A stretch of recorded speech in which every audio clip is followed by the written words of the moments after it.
Bonjour les randonneurs. Quand j'ai commencé la randonnée il y a un peu plus de 10 ans, je n'emportais rien avec moi à part le pique-nique. Donc j'apportais ni pansement, ni compresse, ni désinfectant. Et puis j'ai rencontré mon compagnon et avec lui, il s'est avéré nécessaire que j'emporte toujours avec moi ceci, une trousse de secours. Donc aujourd'hui, je vous présente le contenu de ma trousse de secours que j'emporte avec moi en randonnée. Elle est valable aussi quand on part plusieurs jours, même en vacances. Il faut l'adapter à votre situation personnelle quand même, donc il y a quelques éléments qui sont incontournables, mais il faut l'adapter à votre pratique, à vos fragilités, sensibilités. Et bien entendu, c'est toujours utile de prendre l'avis d'un médecin ou de faire aussi une formation premier secours. Commençons déjà donc par le contenant.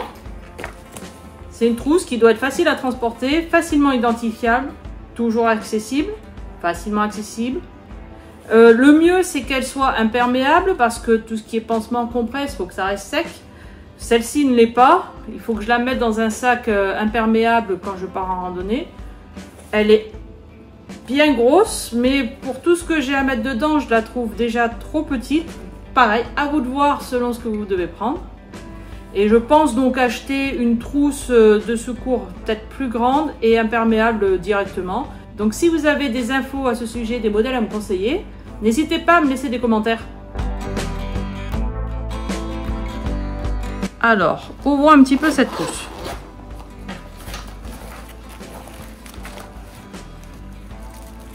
Donc je vous présente un petit peu par compartiment, hein, il n'y a pas vraiment de logique.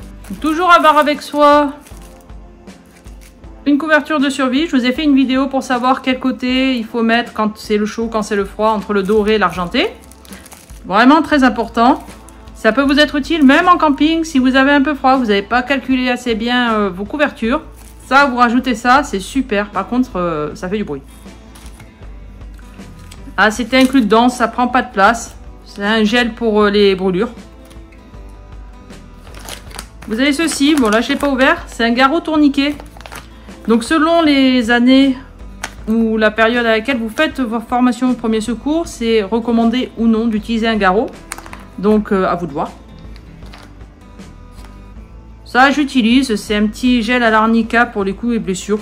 Donc en cas de plaie, vous avez bien entendu tout ce qui est compresse, différentes tailles, stérilisées. Avec une petite bande pour maintenir tout ça. Et des attaches pour maintenir cette bande. Pour nettoyer les plaies, donc ça c'est donc de la chlorhexidine aqueuse. C'est un antiseptique. J'ai pris celui-ci spécifiquement suite à une formation premier secours canin que j'ai faite, mais je vous en parlerai dans une autre vidéo.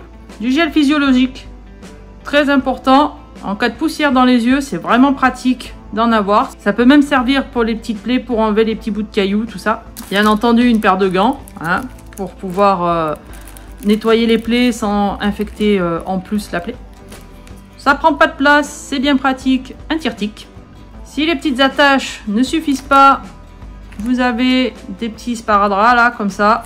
Alors ça c'est le truc à avoir. Il y a encore le prix.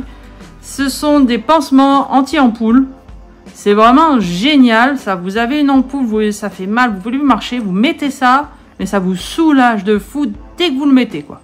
Une paire de ciseaux, au cas où il y a une blessure ouverte, une fracture et qu'il y a des vêtements qui gênent. Vous devez couper les vêtements, ou alors pour ajuster les compresses, ajuster les pansements.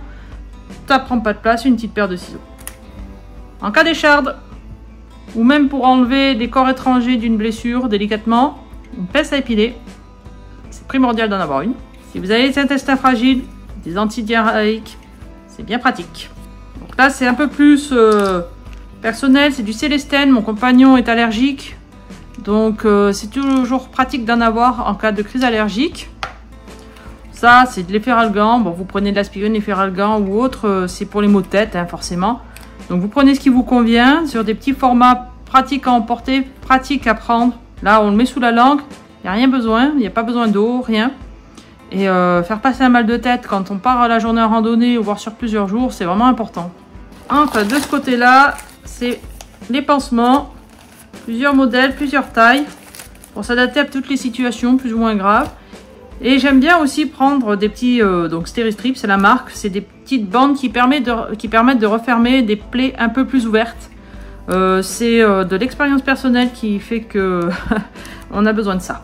Donc voilà, c'est à peu près tout ce qu'il y a dans ma trousse de secours qui est adapté, comme je vous ai dit, à ma pratique, enfin à notre pratique et puis à nos fragilités.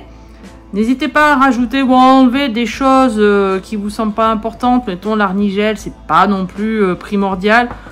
Il y a des choses à garder comme la pince à épiler, la couverture de survie, l'antiseptique. Là, c'est vraiment important d'avoir ça dans votre trousse de secours. Vous pouvez aussi rajouter une petite fiche qui dit quelle maladie vous avez, quels sont les traitements en cours, si des fois vous perdez connaissance, pour que les secours sachent ce qu'il faut faire, ce que vous avez comme traitement. Voilà, et je vous recommande encore une fois de suivre une formation premier secours, vous en apprenez vraiment beaucoup lors de ces formations. Voilà, j'espère que cette vidéo vous aura été utile. Si c'est le cas, n'hésitez pas à laisser un pouce en l'air et que ça vous aura motivé à préparer votre course de secours si ce n'est déjà fait. À bientôt!